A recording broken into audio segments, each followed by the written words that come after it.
Xullas siz ko'rib turgan manzara uzoq chekka cho'l qishloqlardan video lavha bo'ladi. Video lavhada cho'lning hayotini ko'rasiz. Cho'ldagi hayotni.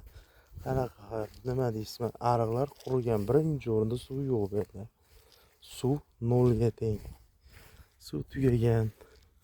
Paxtalar chanqaydi, iloji yo'q.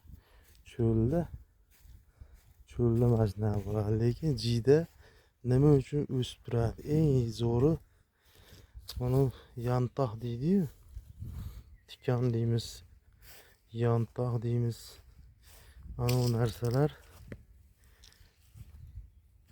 bo'yiga mana 60-70 cm bo'lsa, tomirning uzunligi 10 metrdan ham uzun bo'ladi.